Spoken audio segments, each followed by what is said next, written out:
আদালতকে বলতে চাইলাম ফাঁসি দিয়ে দেন, আমি মৃত্যুর জন্য প্রস্তুত আছি, কিন্তু আদালত আমার কথা শুনতে চাইল না। হায় রে হায়, এই যদি হয় আদালত, তাহলে আমি কোথায় যাব?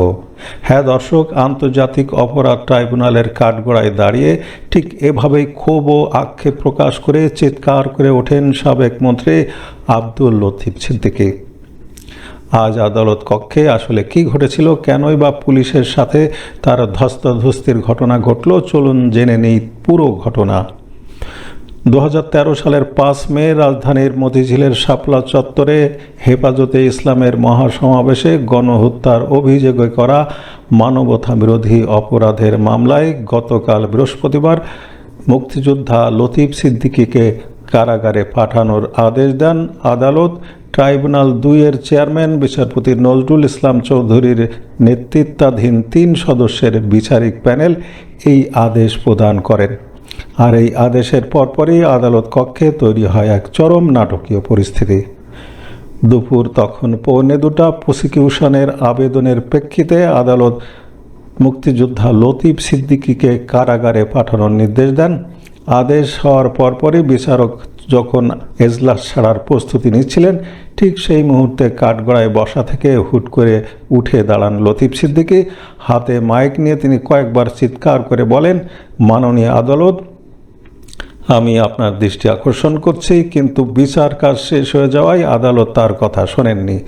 বিচারকরা চলে যাওয়ার পর তিনি আরও উত্তেজিত হয়ে পড়েন, উচ্চস্বরে বলতে থাকেন, আমি মৃত্যু ভয় পাই না, আমি বলতে চেয়েছিলাম আমাকে ফাঁসি দিয়ে দিতে, এবং বিচারক শুনলেন না।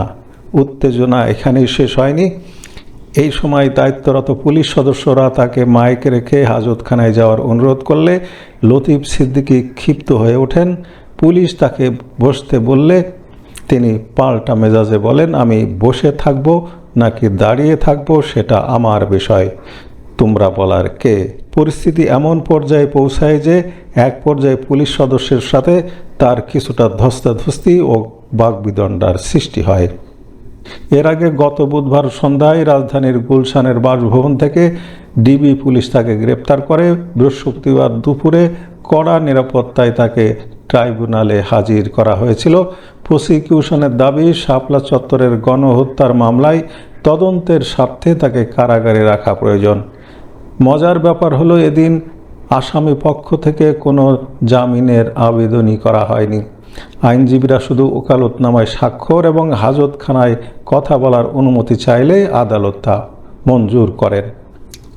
শাপলা চত্বরের হতাহতের মিথ্যা দাবির বানোয়াট ঘটনায় সাবেক এই মন্ত্রীর সংশ্লিষ্টতা এবং মানবতা বিরোধী অপরাধের এই মিথ্যা মামলাটি এখন পুরো দেশের টক অব দ্য কান্ট্রি। ট্রাইব্যুনালের কাঠগড়ায় লতিফ সিদ্দিকীর এমন আচরণ নিয়ে আপনার মতামত কি? তিনি কি সত্যিই মৃত্যু ভয় পান না, নাকি এটি শুধুই নাটকীয়তা? কমেন্ট করে জানান আপনার মূল্যবান মতামত। ভিডিওটি ভালো লাগলে লাইক দিন এবং শেয়ার করে অন্যদের জানার সুযোগ করে দিন। সমসাময়িক সব খবরের আপডেট পেতে আমাদের পেজটি ফলো করুন এবং চ্যানেলটি সাবস্ক্রাইব করে পাশেই থাকুন। ধন্যবাদ সবাইকে।